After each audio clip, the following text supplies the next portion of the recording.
what's going on, YouTube world?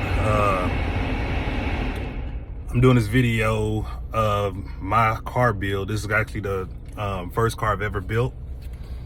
It's the 5.7 Hemi, but I'm getting it bored, forged, and stroked to a 6.4.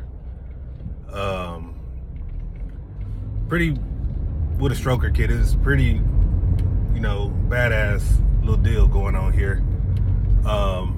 I don't see any videos on YouTube at all where anybody actually is showing one getting built or someone who's actually talking about their build. I've seen where people have like races that have, a stroke motor race, but nothing about the 5.7 Hemi. So this for anybody with a 5.7 that, wants to get the stroker kit done to their car. I will put exact prices of what I paid for everything I did do. Again, this is my first build, so I don't know every single thing. So there may be something I say wrong. There may be something I don't say at all. Anything. So guys, bear with me. I'm just a regular guy, just, trying to live the fast life. Originally, I had the, just the 5.7 Hemi. And the only modifications that I did to that was I put the Hellcat airbox on it, and I traded my throttle body for a bigger one. I want to say an 85 millimeter, but it wasn't ported. And I want to say that was it. I had no intentions on modifying that engine whatsoever because of the simple fact that, factory warranty and stuff like that. I was actually scared. I wanted a fast car, but I was, scared of voiding my warranty and stuff like that. But shortly after I put that Hellcat airbox on and all that kind of stuff, well, not kind of stuff, it's nothing but a throttle body. But not too far after that, I wind up, one of my valve springs or lifter springs, whatever you want to call it, up top had snapped in half. And when it snapped in half, I had no check engine light. I had no car problems with my car ever, never. I just got the car. And, that spring had snapped in half and the rod was tapping on my piston. It wasn't tapping on my piston until I kept trying to start the car. Just a normal guy. My car breaks down, never had a problem. I'm doing about maybe 160 in sports mode. And I'm going to mention this because I know someone else who had the same problem as me. And I want to say that personally, I feel like sports mode is the reason why, because it builds up so much, back pressure with the sports mode. And I did not like that at all.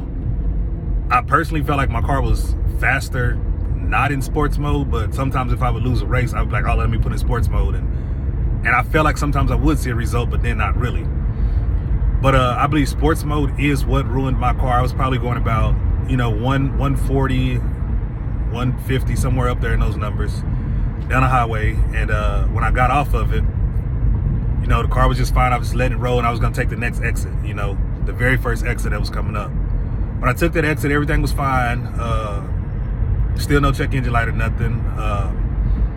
And I got to the stop sign at the end of the exit. When I got there, my car shut completely off. I just could only hear my air conditioning running. I couldn't hear my motor. I forgot I did do a muffler delete on it. And so that was, another one of my modifications. So the car turned off and I was stuck in the middle of the road. I was trying to get my car to start. It would not start at all. It's like my battery was going dead. So I was thinking, it's a brand new battery. I just got it. It can't be my battery. And so, I actually was cops were pulling up, and I was like, dang, I'm about to get in trouble. My car's in the middle of the road, probably finna get a ticket. But the cops are actually cool, which I don't say often because all cops are bastards. And the cool cops actually helped push my car. One cop, uses patrol car to block the traffic off. And they both, came back to my car, let me sit in the inside and steer it off the road while they pushed it out the middle for me. So that was, pretty cool deal. This is about, a few months ago. They're probably trying to get some credit, some clout because, all the Black Lives Matter things was going on when this happened.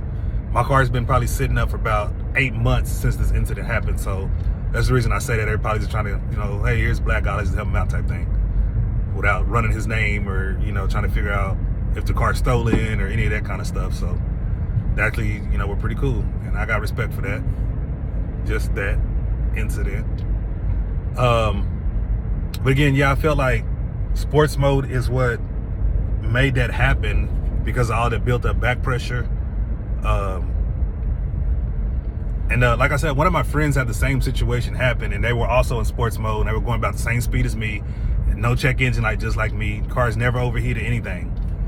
Well, like I said, you know, the car wouldn't start. I called out one of my buddies to come give me a jump start because I said the battery seemed a little weak. So when they came out to give me the jump start is when my car was trying to crank, and it would turn on and turn straight off.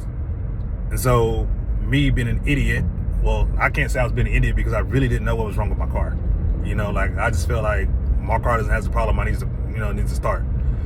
But I would hold my gas pedal, basically giving my car the fuel it needed to start while I was doing the jumper cables, and that was allowing my car to start. And when it started, I would hear this knocking sound, like tack, tack, tack, tack, tack, tack, tack, tack.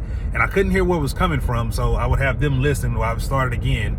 And the more that I would be starting this car was just beating the crap out of my piston.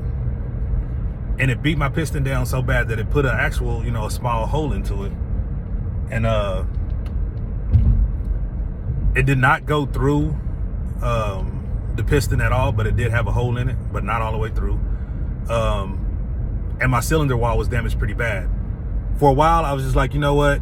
I thought I could just change the piston and change the head and everything would be okay. And that's what I was really hoping and praying it would be, because, you know, a head wasn't that much and a piston wasn't that much either. Labor would be probably, you know, the higher thing of them all.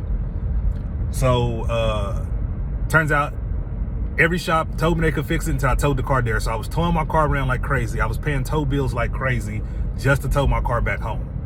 And so I stopped until I could, you know, find a reputable shop that I could just trust to either put me a new motor in or, you know, tell me we could change this piston and head. A lot of guys did not want to do it because they said that they didn't want to just replace the top end and it'd be something rung lower, and you know, they want a warranty. Nobody wanted the warranty to work or anything like that. And I don't blame them. I don't blame them at all. I just felt like everyone was scary. Like I wanted my car back. You know, you're a car guy. You want your car back. You're like, hey man, let's just change this out and see what happens.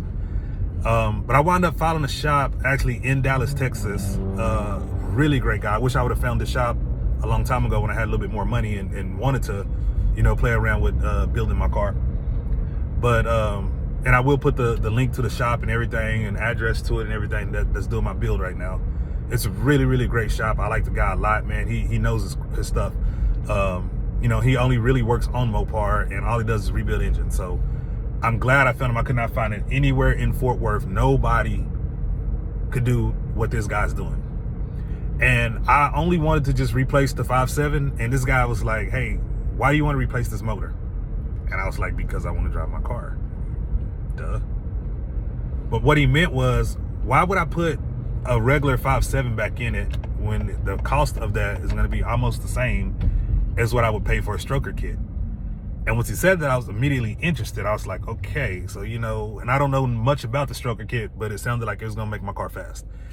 And the way this guy was saying, he's like, hey, yeah, you know, the stroker kit that you get, you're going to give, no 392 is going to catch you, going to keep up with you, any of that. Stage 2 cam, all that stuff, man. This car build is absolutely insane. I know I'm going to be happy because, I mean, every guy wants a fast car. Or everybody wants a scat pack, and I couldn't afford a scat pack. And you're gonna probably tell me, hey, you know, what you're about to spend on this build, you could have spent that extra money to get a scat pack, but I didn't. So again, there's no 5.7s out here with the stroker kit that I know of, and I don't see anybody on YouTube that's built one and shown the build or, you know, talked about the mods or any of that stuff. So I'm that guy. Let's have a great build, and everybody please like, subscribe, and let's, you know, see where we can take this RT to. You know, I follow RT Life a lot, Racer X, you guys, Life with Mozzie, everybody. So I watch those kind of videos and I support them guys as well. So here we go.